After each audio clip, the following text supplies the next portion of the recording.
इसमें शायद 11 अप्रैल की तिथि लगी है, वो तो एक प्रक्रिया है। वो माननीय सर्वोच्च न्यायालय के आदेश के क्रम में ही यह सर्वे की प्रक्रिया हुई थी और वह रिपोर्ट सर्वोच्च न्यायालय के समझ दाखिल होनी थी।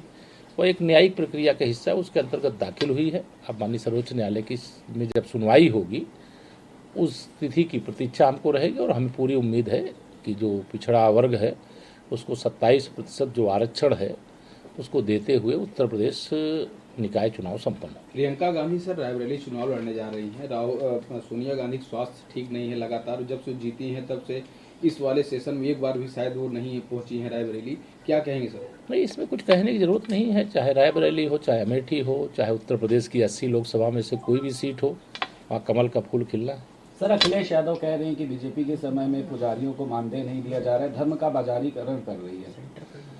चलिए, श्री अखिलेश यादव जी को पुजारियों की भी याद आई, ये अच्छी बात है। और हम लोग जो चाहे मंदिर के लिए हो, चाहे संस्कृति के लिए हो, चाहे कोई आयोजन के लिए हो, और चाहे कोई बाबा विश्वनाथ का धाम, श्री राम जन्मभूमि, माँ विंध्यवासिनी मैया का धाम, ऐसे धामों का, नैमिषारण्य धाम का विकास, प्रयागराज का विकास, चित्रकूट का विकास, तो यह विकास का कार्य सभी जो धर्म क्षेत्र हैं, तीर्थ क्षेत्र हैं, और वहाँ पर तीव्र गति से चल रहा है। और इसके कारण से उत्तर प्रदेश में जो पर्यटक हैं, धार्मिक पर्यटक हैं, उनकी भारी भरकम संख्या निरंतर आ रही, जिससे बड़े पैमाने पर रोजगार का सृजन भी हो रहा है। जेडीयू ने कहा है कि अगर उत्तर प्रदेश में अलायंस करेंगे तो समाजवादी पार्टी के साथ करेंगे। अरे वो कर लेना, हम कहाँ मना कर रहे हैं। मतलब उनकी ख्वाहिश भी अधूरी न रह जाए। कांग्रेस की तरह, बसपा की तरह किसी दल की कोई ख्वाहिश अधूरी न रह जाए। सारे लोग एकजुट हो जाए तब भी खिलेगा कमल। सर, मल्लिकार्जुन खड़गे ने कहा है कि देश तानाशाही से चलाया जा रहा है। जिस पार्टी ने देश में आपातकाल लगाया, जिस पार्टी का पूर्व राष्ट्रीय अध्यक्ष देश के बाहर जाकर के देश की बदनामी करने का काम कर रहा है कि देश में लोकतंत्र खतरे में है। अगर कांग्रेस सरकार में हो तो लोकतंत्र खतरे में नहीं है, और वह चाहें तो उनकी सरकार चली जाए तो आपातकाल लागू कर दें। और कोई भी, यह देश में लोकतंत्र मजबूत लोकतंत्र है। अगर उनको कोई भी बात देश के अंदर से जुड़ी हुई कहनी है तो जनता की अदालत में कहना चाहिए। वो लंदन में जा कर के भारत को बदनाम करने का पाप किए हैं, अपराध किए हैं, देश के साथ घात किए हैं, और ऐसे लोगों के खिलाफ कार्रवाई होनी चाहिए। और मल्लिकार्जुन खड़गे जी कांग्रेस के वर्तमान में राष्ट्रीय अध्यक्ष हैं, उन्हें कांग्रेस से श्री राहुल गांधी को बर्खास्त करना चाहिए। सर, आलू की पैदावार ज़्यादा होने पर विपक्ष ने कहा है कि उसको सही रेट नहीं मिल रहा है और किसान सरकार के द्वारा जो निर्धारित मूल्य है 650 रुपये क्विंटल का, वह खरीद की प्रक्रिया शुरू हो गई है।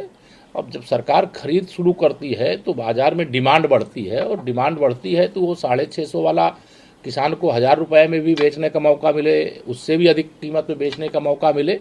या सरकार के द्वारा खरीद करने के पीछे ये है कि किसान का आलू जो पैदा हुआ है वो बर्बाद ना हो, और खरीद के लिए दूसरे राज्यों से भी अगर व्यापारी आते हैं तो उनको भी सुविधाएं दी जा रही। समाजवादी पार्टी ने सर एक ट्वीट किया है, देखिए ये, इसमें बीजेपी बड़े बड़े नेताओं के फोटो लगाए हैं और कमल के फूल का वो डिटर्जेंट लगाए हैं। बोले कि ईडी सीबीआई सब यहाँ आते हैं जो साफ हो जाते हैं। देखिए, चोर चोर मौसेरे भाई जो भ्रष्टाचारी हैं, इस समय उनके खिलाफ जांच की कार्रवाई हो रही है।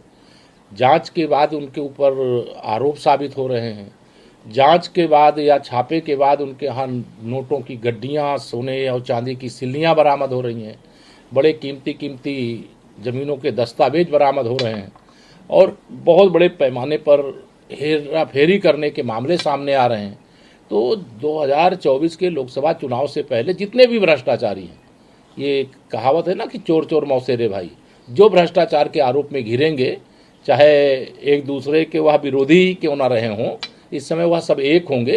लेकिन प्रधानमंत्री माननीय श्री नरेंद्र मोदी जी के नेतृत्व में जो भारतीय जनता पार्टी को जनादेश मिला है, वह भ्रष्टाचार मुक्त भारत, शक्तिशाली भारत, आत्मनिर्भर भारत बनाने के लिए मिला है, और भारत को विश्व का नेतृत्व करने के लायक बनाने वाला जनादेश मिला है। उसके अनुसार कार्रवाई हो रही है और देश का समर्थन हमें मिल रहा है। गुजरात में प्रचंड विजय, नॉर्थ ईस्ट में विजय, अभी जो चुनाव आने वाले समय में होंगे उसमें उम्मीद पूरी हमें है कि सारे रिकॉर्ड पीछे के भी टूटेंगे और भारतीय जनता पार्टी ऐतिहासिक सफलता के साथ चुनाव जीतेगी। सर, अंतिम सवाल है। तेजस्वी यादव ने कहा है कि 2017 में भी इसी तरीके से रेड मरवाई गई थी, कुछ नहीं मिला था, ठेंगा मिला था, और इस बार क्या कहेंगे?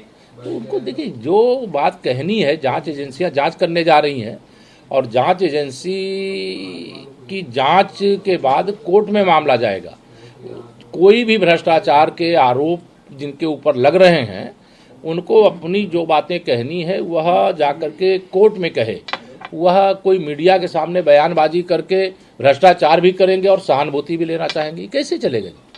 नमस्कार, मैं हूं मानक गुप्ता।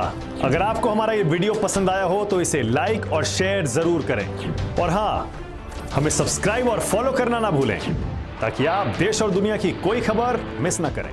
तो जुड़े रहिए हमारे साथ और देखते रहिए News 24।